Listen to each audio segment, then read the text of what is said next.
Eu estou terminando uma série de mensagens aqui às quartas-feiras sobre a singularidade de Jesus. Jesus é único e a fé cristã é única.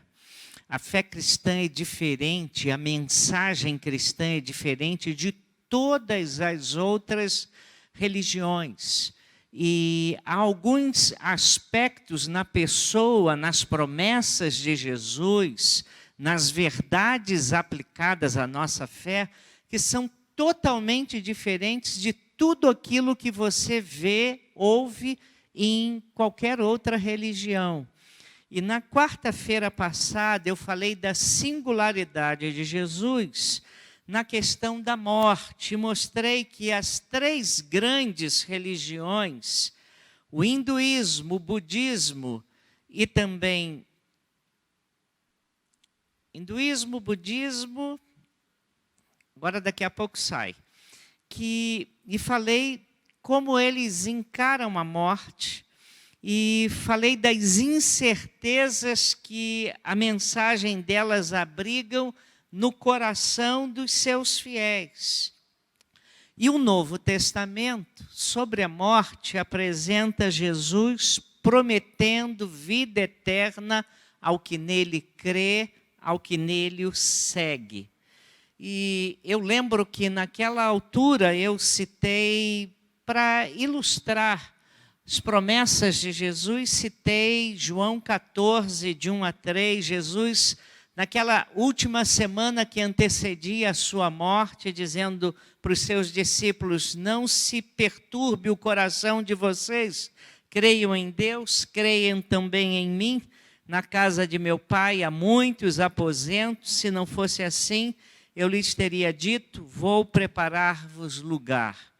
Só vou continuar um pouquinho, porque vou ler o versículo 3. E se eu for e lhes preparar lugar, voltarei e os levarei para mim, para que vocês estejam onde eu estiver. João 4, Evangelho de João 14, digo, de 1 a 3. Eu citei também, para ilustrar, o apóstolo Paulo em dúvida, dizendo aos crentes em Filipos que ele estava dividido, querendo ficar aqui e pregar o evangelho, ajudando alguns a entenderem a fé e se submeterem a Jesus e terem a salvação em Cristo, ou partir e estar com Cristo, que era muito melhor. E citei, na época, naquele dia, na quarta passada: aguardo ansiosamente, espero que em nada serei envergonhado. Pelo contrário, com toda a determinação de sempre, também agora Cristo será engrandecido em o meu corpo, quer pela vida, quer pela morte, porque para mim o viver é Cristo e o morrer é lucro.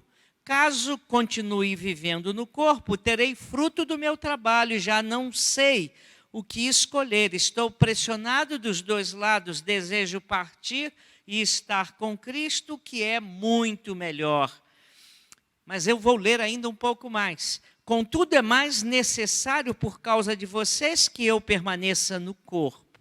O apóstolo Paulo falando que estar com Cristo aos crentes em Filipe, em Filipenses 1, de 20 a 25, mas estar com Cristo partindo seria muito melhor. Partir seria estar com Cristo. E aí nós lemos também o ladrão da cruz. Podemos nos lembrar daquele episódio na cruz, que aquele ladrão arrependido pediu a Jesus que se lembrasse dele quando viesse no seu reino. E Jesus virou-se para ele e disse: hoje mesmo estarás comigo no paraíso. Isso está em Lucas 23, versículo 43. Então, no cristianismo, diferente de outras religiões, você não fica numa infinita reencarnação, aguardando fazer o bem e vencer a equação entre o bem e o mal, para finalmente conseguir se libertar para um grande nada. Também não ficará à mercê de um Deus que a seu bel prazer poderá ser misericordioso e clemente com você ou não. como nos diz no Islã. E no cristianismo não. No cristianismo nós temos o apóstolo Paulo dizendo em 1 Tessalonicenses 4:13, irmãos, não queremos que vocês sejam ignorantes quanto aos que dormem, para que não se entristeçam como os outros que não têm esperança. E eu continuo, se cremos que Jesus morreu e ressurgiu, cremos também que Deus trará, mediante Jesus, e juntamente com eles, aqueles que nele dormiram. Dizemos a vocês, pela palavra do Senhor, que nós, os que estivermos vivos, ou os que ficarmos até a vinda do Senhor, certamente não precederemos os que dormem. Pois, dada a ordem com a voz do arcanjo e o ressoar da trombeta de Deus, o próprio Senhor descerá do céu e os mortos em Cristo ressuscitarão primeiro. E depois disso, que estivermos vivos, seremos arrebatados juntamente com ele nas nuvens, para o encontro com o Senhor, com eles nas nuvens, para o encontro com o Senhor nos ares, e assim estaremos com o Senhor para sempre. Consolem-se uns aos outros com estas palavras. Mas deixa eu terminar com uma citação a mais. 2 Coríntios 5:1, o apóstolo Paulo fala, e ele diz assim: sabemos que se for destruída a temporária habitação terrena que vivemos, esse corpo, teremos da parte de Deus um edifício, uma casa eterna no céu, não construída por mãos humanas. São promessas da Bíblia que fazem toda a diferença na questão da vida após morte. Só que ninguém crerá numa reivindicação destas se não houver provas da ressurreição de Jesus, que ele realmente venceu a morte, que realmente morto tornou a viver. E as evidências da ressurreição de Jesus não são apenas boas, elas se impõem, elas se sustentam. Então eu vou falar um pouquinho sobre isso, terminando essa série, falando, eu sei que muitos aqui do que eu vou falar estão carecas de saber disso, mas vale a pena a gente realçar. Primeiro eu queria reafirmar que Jesus realmente morreu. Por que isso? Por uma razão muito simples. O Islã defende a noção de que Jesus não faleceu, não morreu. Muitos muçulmanos creem que Judas Iscariotes morreu no lugar de Jesus Cristo. Na verdade, o Alcorão, ele se contradiz sobre esse assunto, a morte de Jesus. Eu vou ler algumas suras do Alcorão. Eu vou começar com Sura 3:56, que diz assim: então Alá disse: ó Jesus, eu farei com que morras e depois exalto-te até mim e te purificarei das suas calúnias. Sura 3, versículo 56. O Alcorão também diz que por altura do nascimento de Jesus, Jesus teria dito, preste atenção, paz no dia em que eu nasci, no dia em que morro e no dia em que serei erguido outra vez para a vida. Isso está em Sura 19:34. Mas a visão que tem domínio e está na cabeça dos amigos muçulmanos é um ensino islâmico que está em Sura 4:156, que diz assim, preste atenção: não o mataram, nem o crucificaram, mas fizeram com que ele aparecesse como crucificado. Eles certamente não o mataram. Alá exaltou até si. Sura 4:156. Eu cito 3 suras para mostrar as contradições que nós encontramos no Alcorão e a dúvida se Jesus morreu ou não. A ideia de que não foi Jesus, mas outra pessoa que morreu em seu lugar, e de que tudo não passa de uma aparição, é uma heresia que se encontra no livro Atos de João, é um livro do 3º século. E essa ideia cabia muito bem, tanto no pensamento muçulmano, quanto no pensamento dos gnósticos, que estavam convencidos de que era impossível a Deus sofrer. Claro que os muçulmanos não creem que Jesus seja divino, seja Deus, porque para eles atribuir a divindade a alguém que não seja Alá é um grande pecado. É um pecado, na verdade, imperdoável. Mas, ao mesmo tempo, prestem atenção, o Islã considera impossível que Alá abandonasse um profeta seu no cumprimento da sua missão. Além disso, isso seria uma grande injustiça, permitir o sofrimento de um inocente em favor de outros. Assim, os nossos amigos muçulmanos têm imensas dificuldades quanto ao assunto a Jesus. Ele é profeta, mas não é tão grande quanto a Maomé, mas prestem atenção. Eles creem que Jesus subiu ao céu sem morrer. Mas quanto a Maomé, que segundo eles é maior que Jesus, Maomé morreu. Jesus não era maior que Maomé e Jesus não viu a morte. Mas para eles, Maomé, que era maior que Jesus, morreu. Irmãos, a morte de Jesus na cruz é certa. Ela foi uma execução pública, uma execução romana, atestada tanto nos 4 evangelhos quanto no resto do Novo Testamento. Eu gosto muito do primeiro relato sobre a ressurreição. O primeiro relato bíblico, ao contrário do que muitos pensam, não está nos evangelhos, está em 1 Coríntios 15. E Paulo diz em 1 Coríntios 15, de 3 a 8, falando o capítulo inteiro sobre a ressurreição, ele relembra o que ele ensinou à igreja de Corinto, porque Paulo que organizou a igreja, e ele diz assim: pois o que primeiramente lhes transmiti foi o que recebi, que Cristo morreu pelos nossos pecados segundo as Escrituras, foi sepultado e ressuscitou ao 3º dia segundo as Escrituras, e apareceu a Pedro e depois aos 12. Depois disso apareceu a mais de 500 irmãos de uma só vez, a maioria dos quais ainda vive, embora alguns já tenham adormecido. Depois apareceu a Tiago e então a todos os apóstolos. Depois destes apareceu também a mim, como a um que nasceu fora do tempo.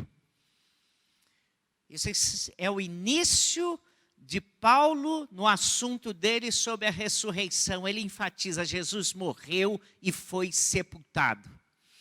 Também fontes romanas e judaicas da época atestaram a morte de Jesus. Tácito, o historiador, ele registra a morte de Jesus em Anais 15:44. E Joséfo, em Antiguidades 18:3. Além disso, irmãos, os romanos eram meticulosos em suas execuções. E aí a pergunta: mas Jesus teria morrido realmente? Ele não se recuperou da frieza do túmulo, e aí, recuperado da frieza do túmulo, caminhou para o exterior e, enfim, apareceu aos seus seguidores? Foi isso? Convencendo-os de que ele ressurgira dos mortos? Irmãos, pessoas desesperadas para refutar a ressurreição de Jesus de vez em quando são atraídas por essa versão. Como é que a gente responde a essas pessoas? Em primeiro lugar, não há registro de ninguém que tenha sobrevivido a uma flagelação e execução romanas. Um único que tenha sobrevivido a uma flagelação e, finalmente, a execução romana. E por que eu falo flagelação? Se o irmão está lembrado do relato dos evangelhos, Jesus apanhou tanto, foi tão maltratado, que ele não tinha forças para levar uma parte da cruz. E então a Bíblia diz que foi aplicada a lei romana de obrigar a alguém a carregar por ele, no lugar dele. Foi isso que aconteceu. E mesmo que Jesus tivesse experimentado essa espantosa sobrevivência, ele estaria muito fraco para empurrar aquela maciça pedra que selava o seu túmulo.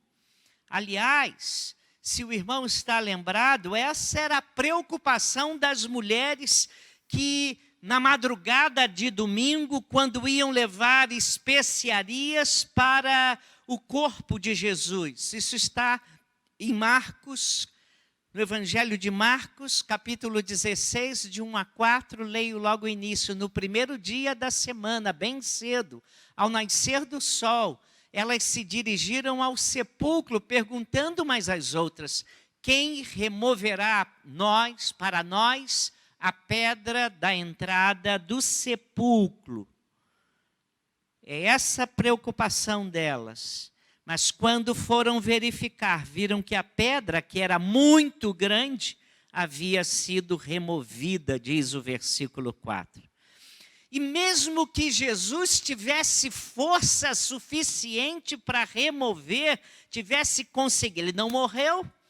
E então, como ele não morreu, readquiriu forças, e readquirindo forças, teve força suficiente para remover aquela grande pedra. Como uma criatura tão ferida e esgotada teria conseguido convencer os seus seguidores de que ele era o Senhor da vida e vencedor da morte? Como é que ele ia conseguir convencer isso? Se queremos uma prova de que Jesus realmente morreu, nós temos uma prova ocular. Pois a fim de certificar-se de que ele estava morto, um dos soldados lhe perfurou um dos seus lados com uma espada, e de onde saiu sangue e água. Isso está em João 19, versículos 33 e 34. Vieram então os soldados e quebraram as pernas do primeiro homem que fora crucificado com Jesus, e em seguida as dos outros. Deixa eu ler, porque a minha citação aí, fiquei tão bobo que não vi que coloquei a citação errada. 19, 33 e 34. Mas, chegando a Jesus, vendo que já estava morto, não lhe quebraram as pernas. Contudo, nos soldados perfurou-lhe o lado com uma lança, e logo saíram sangue e água. E aquele que viu isso é quem dá testemunho, e o seu testemunho é verdadeiro. Ele sabe que diz a verdade, para que também possais crer. Irmãos, dizem os entendidos, e naqueles dias da crucificação não se fazia qualquer ideia disso, mas que qualquer médico atual pode nos dizer que a separação dos glóbulos vermelhos do soro aquoso é uma das mais seguras indicações de morte.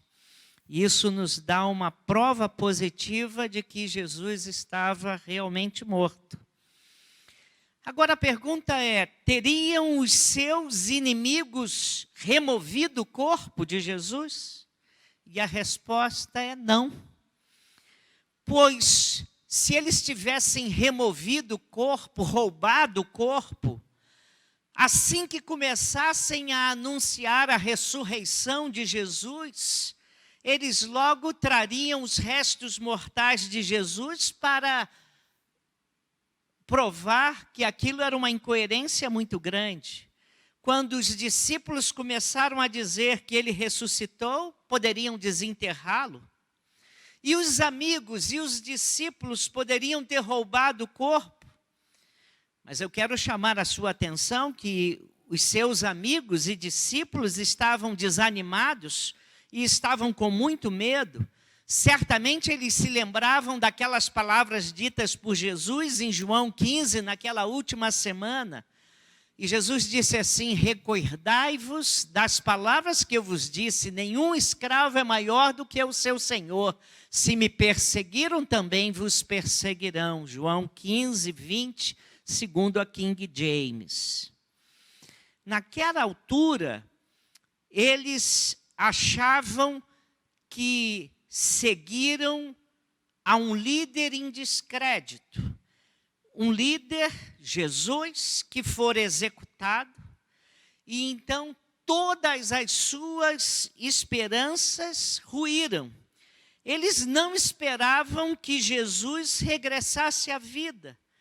Cada relato dos evangelhos mostra um profundo espanto deles e a recusa inicial em crer. Eles não podiam ter enfrentado a guarda e entrado no túmulo selado. E se o tivessem conseguido enfrentando a guarda, nunca teriam ido ao mundo proclamar a ressurreição de Jesus com tanta alegria, a ponto das pessoas pensarem que eles estavam bêbados, como aconteceu em Atos 2. E eles não só pregaram com tanta persistência a ponto de nem a prisão, nem a tortura e nem a morte os fazerem parar de pregar. Você está disposto a morrer por uma fraude? Talvez esteja, se você não souber que é fraude. Mas você fraudando, você está disposto a morrer por uma fraude? Ah, muito difícil, irmãos. Todos os relatos que proclamam que o túmulo estava vazio no dia de Páscoa, há confirmação nos evangelhos. Por exemplo, no Evangelho de João, no capítulo 20, narra que aquelas mulheres que foram ver Jesus no domingo pela manhã, saíram correndo e foram aos discípulos que estavam trancados com medo, e foram dizer que ele ressuscitou, mas eles acharam que era um desvario. E então, eu acho que Deus tem um sentido, um humor extraordinário. As mulheres não, o testemunho das mulheres não tinha valor numa corte hebraica. E as primeiras testemunhas foram as mulheres. Eu acho isso extraordinário. Pedro e João saem correndo. Pedro inicia a corrida, mas João é mais novo, chega primeiro. E eles vão lá, entram lá, e quando chegam lá, o túmulo está vazio, ele vê os lençóis, que não tem nada a ver com aquele lençol que os irmãos pensam do... Como é que é o nome daquele lençol do 4º século, 5º século? Hã? Santo Sudário. Não tem nada a ver aquilo, tá? Tem nada a ver com isso aqui, tá? Tá? E nós não estamos crendo em ressurreição com o Santo Sudário, não, que é uma fraude, tá? Bom, eles viram, e quando eles viram, a Bíblia diz que eles creram. Há uma versão que tenta explicar por que eles creram. Eu não gosto dessa versão, que não está na Bíblia, tá? Se você quiser saber, depois eu falo para você. Mas a versão que encontraram a parte da cabeça dobrada, e isso tem a ver com uma tradição do amo e do servo, quando o servo ia servir um senhor, e então, se o senhor estivesse à mesa, se o guardanapo dele estivesse embolado, é que ele não acabou a refeição. E ele mostrava ao servo que a refeição só estava acabada, mesmo que ele saísse, quando ele dobrasse o guardanapo. Então, o coisa estava lá dobrado. Eu não gosto disso, tá? Na verdade, João e Pedro viram as vestes e creram, tá? Irmãos, deixa eu ir mais aqui.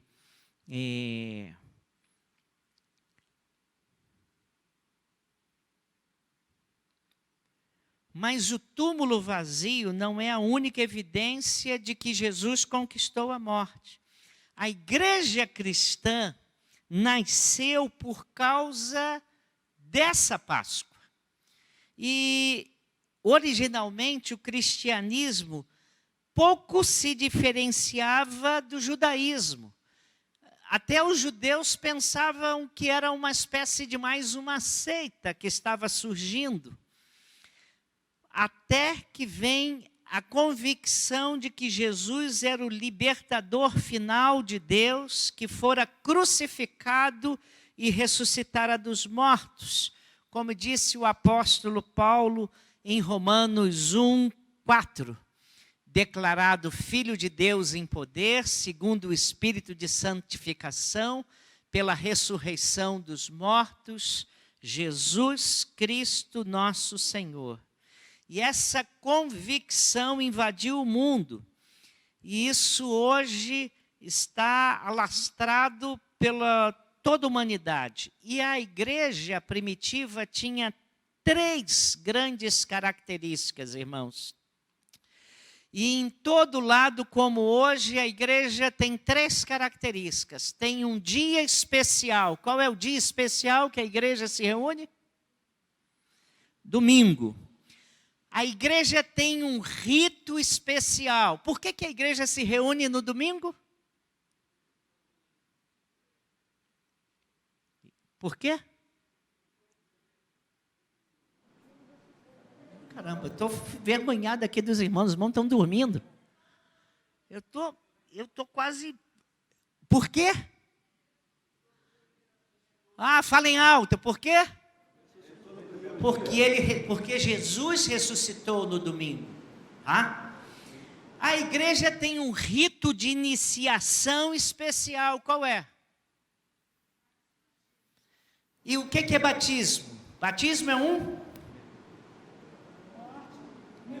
é imersão, mergulho. E qual o significado do mergulho? Morte para o mundo.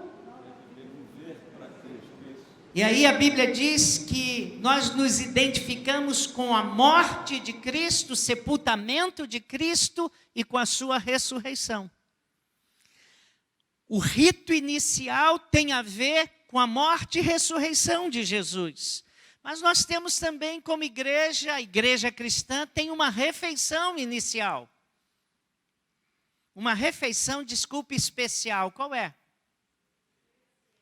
Ceia do Senhor. É certo que a nossa refeição não mata a fome, mas é uma refeição simbólica, memorial. E o que nós lembramos na ceia do Senhor? A morte e a ressurreição de Jesus.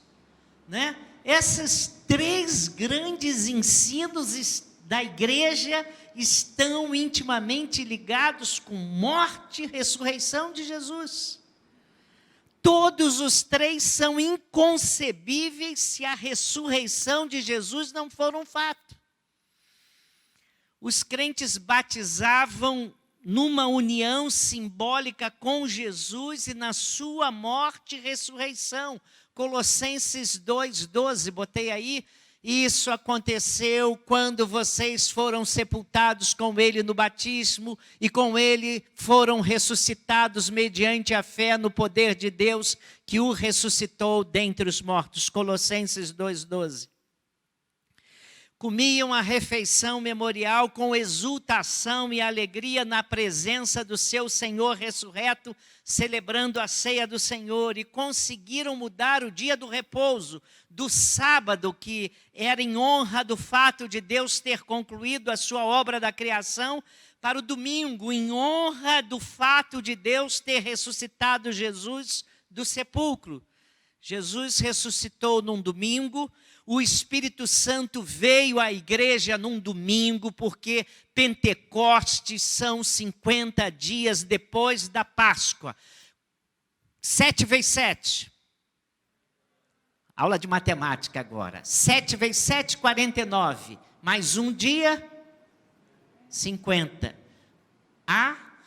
O dia de Pentecostes aconteceu no domingo. Tá? Os crentes passaram a se reunir num domingo. Os discípulos, com medo, se reuniram lá naquele domingo, João 21. Mas Atos 20, versículo 7, nós encontramos isso aqui, irmãos. Olha, Atos 20, versículo 7. Tenho aí? Botei aí? Não. Não botei? Então vou ler aqui. Atos 20, no primeiro dia da semana, reunimos-nos a fim de partir o pão.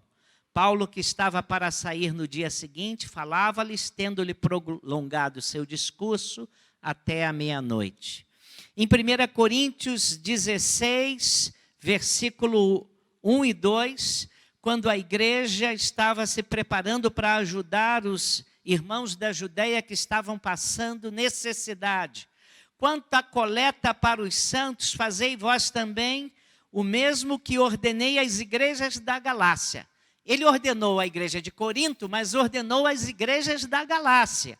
No primeiro dia da semana, cada um de vós separe o que puder, de acordo com o seu ganho, e guarde para que não se façam coletas quando eu chegar.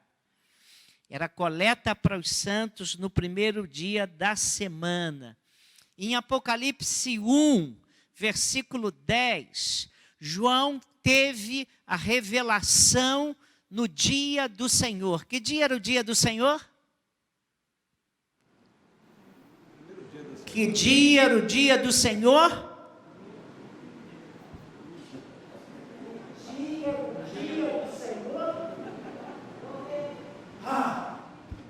Domingo.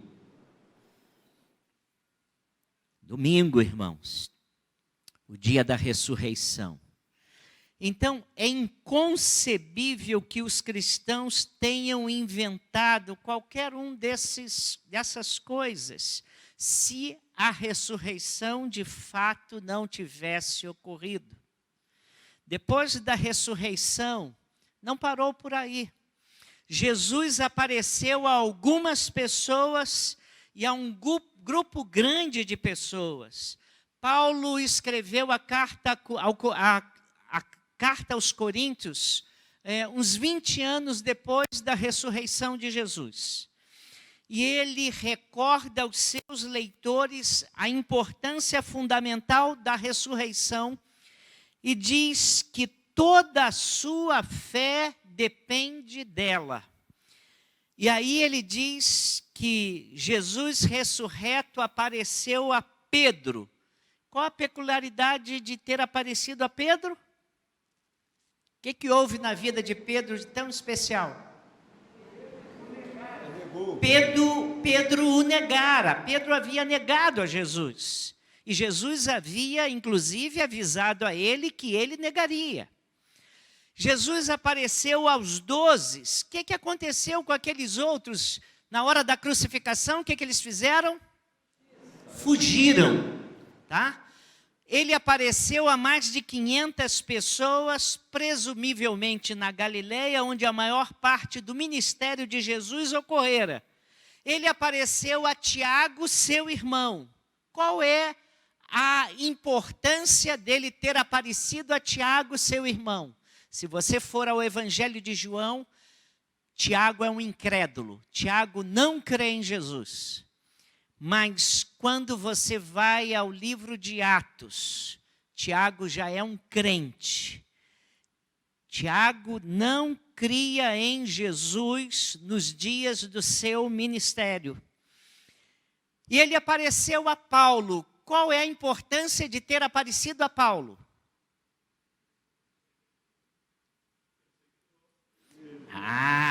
O homem que perseguia impiedosamente a igreja nascente.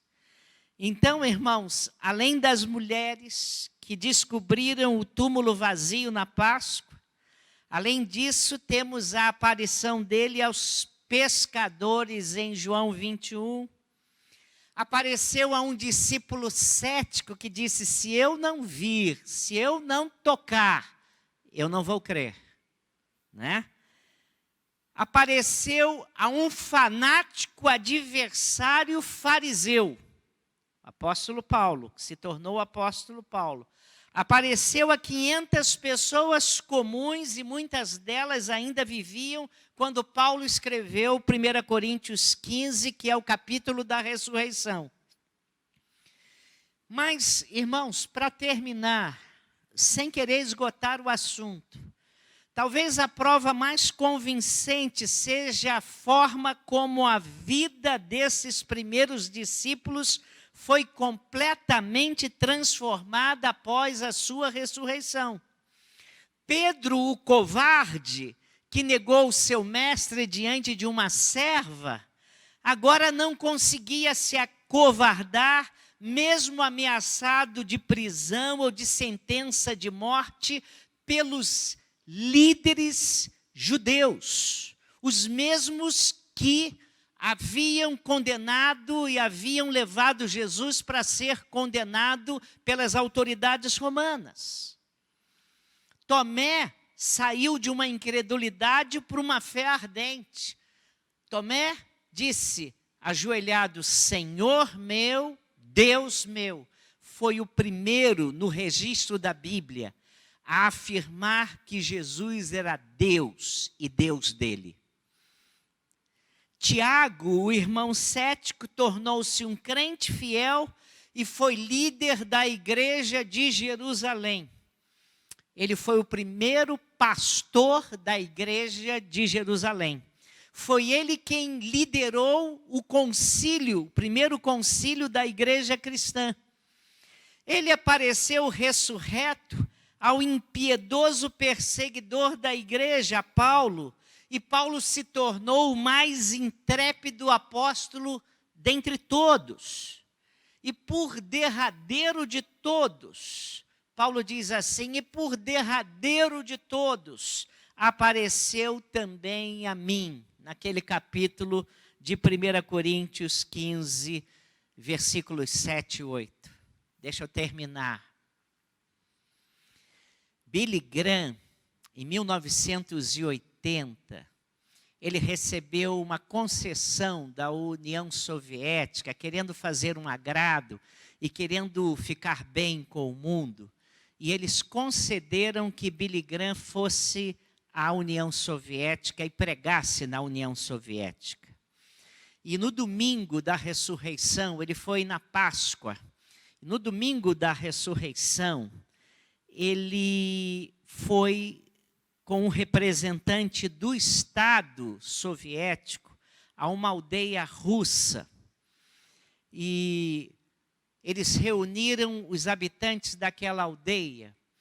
E o representante do Estado fez um discurso de meia hora antes de apresentar Billy Graham, falando sobre o ateísmo, falando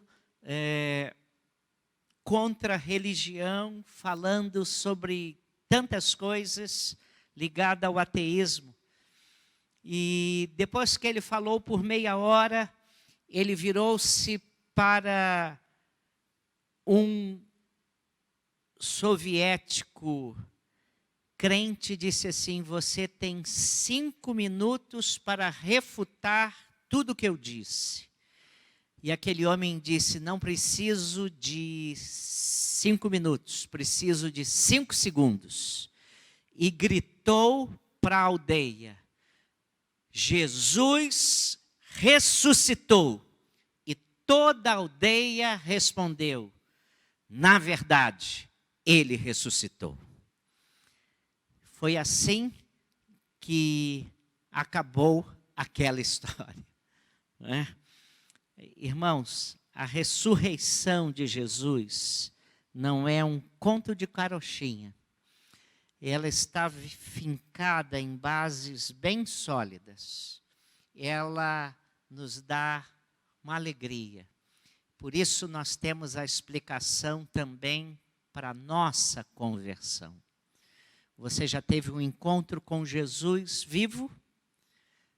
Você tem tido comunhão com esse Jesus? É por isso que um irmão querido diz que não gosta daquele hino. Mas tenho de Jesus saudades, quando será que vou? Porque se você conhece Jesus vivo, você pode estar na presença dele hoje e agora. Porque ele verdadeiramente ressuscitou e venceu a morte. E nos dá vitória sobre a morte. Porque na casa do Pai há muitas moradas. Se não fosse assim, ele ia preparar lugar. Que Deus nos abençoe.